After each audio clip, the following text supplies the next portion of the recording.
Assalamualaikum warahmatullahi wabarakatuh. Izin memperkenalkan diri.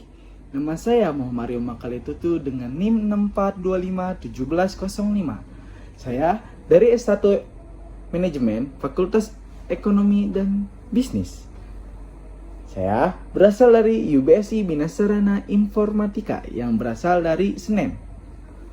Kali ini saya akan membacakan tema tema anti korupsi dari mata kuliah karakter building yang berjudul Dua Bos Tritex Jalani Sidang Vonis Kasus Korupsi 1,3 triliun. Kita mulai.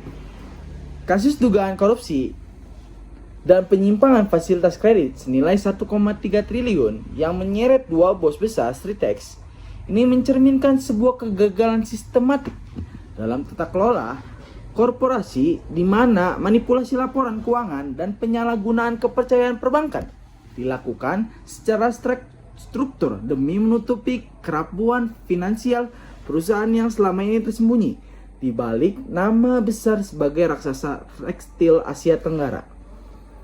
Penyebabnya dari skandal keuangan yang menjerat pentingnya Tritex ini sangatlah kompleks dengan berlapis dimulai dari ambisi ekspansi yang terlalu agresif tanpa disertai penghitungan risiko yang matang sehingga perusahaan terjebak dalam siklus utang yang sangat besar demi mempertahankan operasional dan dominasi pasar di tengah ketatnya persaingan tekstil global. Hal ini diperparah oleh adanya praktik tata kelola perusahaan yang buruk di mana domisi keuangan yang terpusat pada sekelintir pimpinan kemungkinan terjadi manipulasi laporan keuangan atau window dressing untuk menciptakan ilusi kesehatan finansial demi terus mendapatkan kerucunan kredit baru. Selain itu, terjadinya moral hazard yang takut mendorong pihak manajemen untuk menyalahgunakan fasilitas kredit yang seharusnya digunakan untuk produktivitas perusahaan namun justru dialihkan untuk kepentingan lain yang melarang ketentuan hukum yang didukung pula oleh lemahnya sistem pengawasan dari pihak perbankan yang seolah-olah terbuai oleh nama besar dan reputasi historis perusahaan sehingga gagal berdeteksi sinyal berbahaya sejak dini. Dampak sosial pun sangat memprihatinkan karena ketidakpastian hukum ini menghantam langsung kehidupan puluhan ribu buruh yang kini terancam kehilangan pekerjaan dan hak-hak dasar pemicu gelombang protes serta kecemasan masa atas masa depan mata pencaharian mereka di tengah-tengah bayang-bayang perkumpulan operasional pabrik.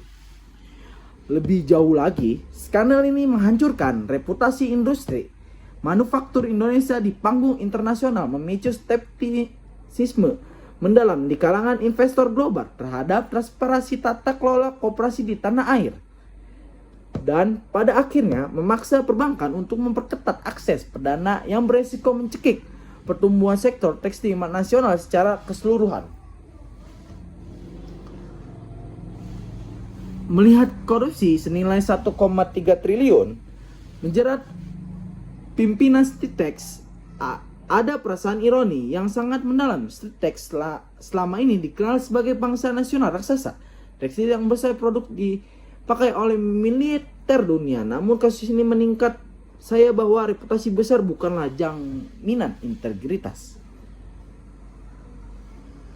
Yang pertama, pelajaran tentang integritas bisnis. Secara pribadi saya berpendapat bahwa kasus ini adalah peringkat keras bagi dunia korporasi ketika sebuah bisnis dijalankan hanya dengan mengejar pertumbuhan angka tanpa fondasi ketika yang kuat, maka yang terjadi adalah bom waktu, praktik window dressing ataupun manipulasi data demi mendapatkan kredit triliun rupiah bukan sekedar strategi bisnis yang beresiko, melainkan untuk mengkhianati terhadap kepercayaan publik dan institusi keuangan. Yang kedua, ada empati terhadap nasib buruh. Hal yang paling menyentuh sisi kemanusiaan saya adalah nasib puluhan ribu buruh di balik angka-angka rugi negara tersebut sangatlah menyedihkan. Melihat para pemimpin menikmati fasilitas kredit mewah Sementara para pekerja harus turun ke jalan hanya untuk menuntut hak dasar seperti pekerjaan. Bagi saya, dampak sosial ini jauh lebih mengikat daripada angka kerugian material, karena menyangkut piring nasi dan masa depan keluarga yang tidak bersalah. Yang tiga, krisis terhadap pengawasan perbankan. Saya juga merasa perlu bersikap kritis terhadap sistem perbankan kita. Bagaimana mungkin dana 1,3 triliun bisa lolos tanpa ada pengawasan sama sekali yang ketat? Ini menunjukkan adanya celah dalam sistem check and balances. Kita tidak boleh hanya menyalahkan pelaku, tetapi juga harus menuntut perbaikan pada sistem pengawasan perbankan agar uang rakyat tidak lagi dipermainkan oleh segelintir elit bisnis. Yang keempat, sikap terhadap penegakan hukum. Sikap yang tegak hukum harus ditegakkan tanpa pendangan bulu. Vonis yang dijatuhkan hari ini harus menjadi pesan kuat bahwa tidak ada korupsi yang terlalu besar untuk dipenjara.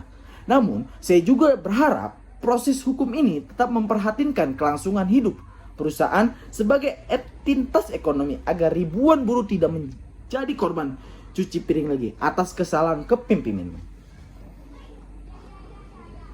Dan ada juga solusi bagi saya. Saya sebagai mahasiswa, peran saya bukan hanya sebagai pengamat, tetapi juga agen of change atau agen perubahan dan hero stock, generasi penerus yang memiliki tanggung jawab moral untuk memutuskan rantai korupsi. Dan ada juga nilai-nilai kebaikan dan nilai-nilai terhindar dari korupsi. Yang pertama, nilai 1, kejujuran. Kejujuran adalah fondasi utama. Tanpa kejujuran, intelektual hanya akan menjadi alat untuk menipu. Contoh nyata, tidak menyontek, mengerjakan ujian dengan mampu sendiri meski ada kesempatan untuk bekerja sama atau melihat catatan. Menolak jasa joki, tidak menggunakan jasa joki, tugas atau joki skripsi karena ini adalah akar dari pemalsuan kompetensi. Yang kedua itu adalah tanggung jawab. Korupsi sering terjadi karena seorang lari dari tanggung jawab atau menyalahgunakan wewenang diberikan. Contoh nyata, transparansi dana organisasi. Jika menjadi pengangguran UKM atau himpunan, buatlah laporan keuangan yang detail dan bisa diakses oleh seluruh anggota. Jangan pernah melebih-lebihkan nota belanja. Contoh kedua, menjalankan amanah, menyelesaikan tugas organisasi tepat waktu tanpa mencari alasan untuk menghindari. Yang ketiga, ada keberanian. Melawan korupsi butuh keberanian untuk menjadi perbedaan dan berdiri di atas kebenaran. Contoh nyata, berani menegur. Jika melihat rekan, mahasiswa atau oknum organisasi melakukan pungutan liar atau pungli atau penyimpanan dana, beranilah untuk meningkatkan atau melaporkan ke pihak yang berwajib dan ke pihak yang berwenang. Contoh kedua, ada menolak suap akademi, menolak memberikan bingkisan atau uang kepada dosen dengan maksud agar mendapat nilai bagus atau kelancaran bimbingan.